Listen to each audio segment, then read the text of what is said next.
السلام عليكم. النهاردة ان شاء الله هنعمل الشريك بطريقة سهلة جدا. تعالوا بقى نسمي الله ونشوف عملنا الجمال ده ازاي.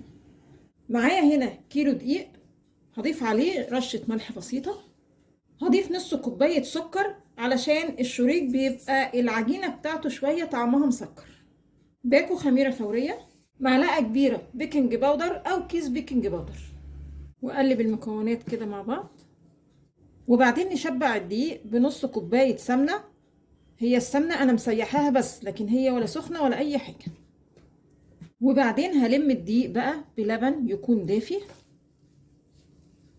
ممكن طبعا لبن على مية، او ممكن لبن بس او مية بس، المتوافر عندك اشتغلي بيه. بعد ما الم الدقيق بقى كده بايا كانت بقى المادة السائلة اللي انا استخدمتها، ما استعجلش بقى واحط الدقيق. لما الاقي العجينة كده بتلزق قوي ما استعجلش واحط دقيق، لا، افضل اعجن كده حوالي 3-4 دقايق لحد ما العجينة معايا تبقى حلوة كده وسهلة التشكيل. خد معايا الدقيق بالظبط 3 كوبايات ونص لبن. ممكن بقى الدقيق معاكي تحتاجي اقل معلقة او ازيد معلقة حسب نوع الدقيق معاكي. هفضل اعجن فيها بقى كده. بص العجينه طريه ازاي علشان اتخدمت في العجن، يعني اكتر شبه ليها انك وانتي ماسكاها كده تحسي ان انتي ماسكه حته لبانه. ادهن بقى وش العجين كده بالزيت واغطيها بقى كويس قوي، واغطيها كمان بفوطه نظيفه علشان تتخمر معايا بسرعه. العجين خلاص كده خمر، نلمه بقى كده. نقسم بقى العجين كده الكور بالشكل ده ونرصهم جنب بعض. وبعدين هنغطي كور العجين ونسيبها قيمة تلت ساعة كده تخمر كمان مرة. نبتدي بقى نشكل، ودايما لما نيجي نشكل معجنات نبتدي بأول واحدة شكلناها عشان بتبقى خدت وقت كفاية في التخمير.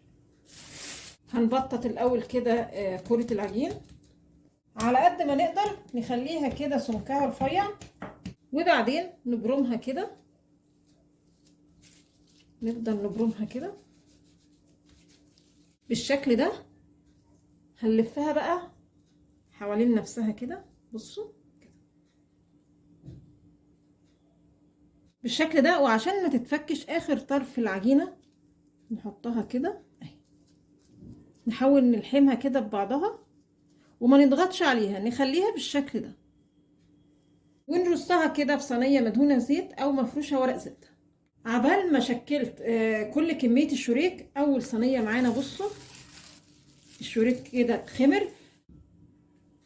لو جيتي تسوي الشريك وما لقيتهوش يعني خمر معاكي كمان مره بالشكل ده، يبقى تغطيه بالكيس اللي كان متغطي عليه لمده ربع ساعه علشان يخمر كمان مره. زي ما كل فيديو معجنات يعني اقول لكم، كل ما ندي للعجين فتره كده يخمر كل ما بيدينا نتيجه حلوه الاخر. بيضه بقى وعليها نقطتين فانيليا وقلبتهم مع بعض كويس قوي، وهدهن كده كل واحده بالراحه خالص، ما تضغطيش علشان الهواء اللي جوه الشريك يعني ما يخرجش. انا عايزاها كده تفضل بنفس الشكل ده. وبعدين ارش على كل واحده كده شويه سكر. فرن يكون سخن على درجه حراره 200. هدخل الصينيه الرف الوسطاني. ممكن الشريك يستوي من تحت ويحمر من فوق في نفس الوقت، وممكن تحتاجي بعد ما يستوي من تحت تطفي الفرن وتشغلي الشوايه وش الشريك بس يحمر. وده الشكل النهائي، بصوا جميل ازاي. تعالوا بقى نشوف ايه الاخبار. التسويه اهي، بصوا هش والعجينه جميله جدا.